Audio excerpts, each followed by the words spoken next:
ابن العربی صوفیزم کا سب سے بڑا استاد گنا جاتا ہے۔ ابن العربی کے بارے میں کہا جاتا ہے کہ وہ اسپین کے شہر اندلس کے علاقے مرسیہ میں 27 رمضان المبارک 1165 عیسوی کو ایک معزز عرب خاندان میں پیدا ہوئے۔ سب سے زیادہ شہرت شیخ اکبر کے نام سے ہوئی اور مسلمانوں کی تاریخ میں یہ لقب کسی دوسری شخصیت کے لیے استعمال نہیں ہوئی۔ محی الدین محمد ابن العربی مورن الدین شیخ عبد القادر جیلانی کے اہم شاگردوں میں سے بھی تھے۔ ان کی تصانیف کی تعداد 500 سے بھی زیادہ ہے۔ عربی صوفیزم کے سب سے بڑے استاد کہلاتے ہیں۔ بچپن سے ہی نیکی، عبادات، دانائی کی بنا پر مشہور ہوئے ہیں۔ مشہور روایت میں یہ بات درج ہے کہ خلافت عثمانیہ کے بانی ارطغرل کی روحانی مدد کے لیے اندلس سے پہنچے تھے۔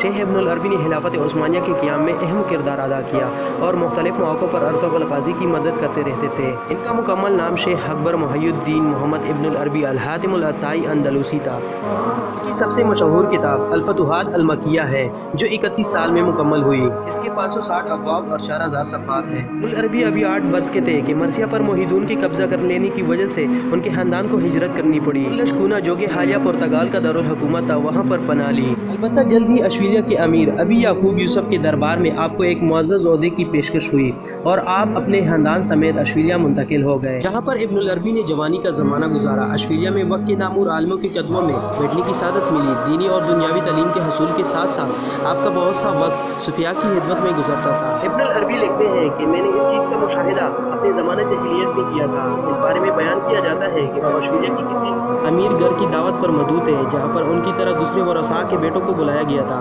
کھانے کے بعد جب جام گردش کرنے لگا اور ہاتھ ان تک پہنچنے لگا اور انہوں نے جام کو ہاتھ میں پکڑا تو غیب سے آواز آئی، اے محمد، کیا تم کو اسی لیے پیدا کیا گیا تھا؟ انہوں نے جام کو ہاتھ سے رکھ دیا اور پریشانی کے عالم میں دعوت سے نکل گئے۔ پر انہوں نے وزیر کے چرواہے کو دیکھا جس کا لباس مٹی سے بھرا ہوا تھا، لہٰذا اس کو ساتھ لے کر شہر سے باہر اپنے کپڑوں کا اس کے کپڑوں کے ساتھ تبادلہ کیا۔ کئی گھنٹوں تک ویرانوں میں گھومنے کے بعد وہ ایک قبرستان میں پہنچے جو نہر کے کنارے واقع تھا۔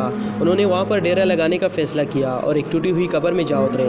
دن رات ذکر الہی میں مصروف ہو گئے، سوائے نماز کی ادائیگی کے وقت کے اس میں سے نہیں نکلتے تھے۔ 4 روز کے بعد وہ باہر نکلے تو علوم کا ایک دریا لے کر لوٹے۔ انہوں نے 2 سال بطور ملازمت کی جس میں وہ فوجی بھرتی ہوئے، لیکن ان کے ساتھ ایک ایسا واقعہ پیش آیا کہ انہوں نے ملازمت سے ہاتھ اٹھا لیے اور دوسرے لوگوں کی طرح فکر کو اپنا شعار بنا لیا۔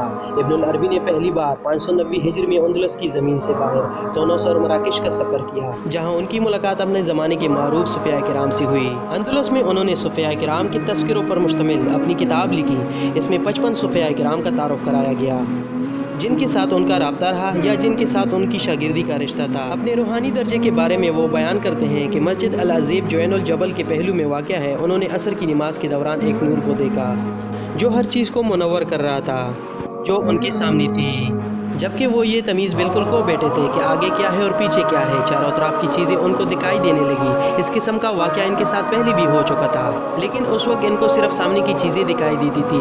وہ بلند پائے کے شاعر بھی تھے۔ مکہ میں ان کی شاعری عروج پر تھی۔ ابن العربی 601 ہجری میں مکہ سے روانہ ہو کر بغداد اور دوسرے شہروں سے ہو کر 603 ہجری میں قاہرہ پہنچے، جہاں پر ان پر الزام لگایا گیا، مگر ایوبی حاکم عبد الملک العادل نے ان کی جان بچائی۔ اگلے برسوں میں انہوں نے متعدد سفر کیے۔ ابن العربی 36 سال مغرب اور 36 سال مشرق میں گھومتے رہے۔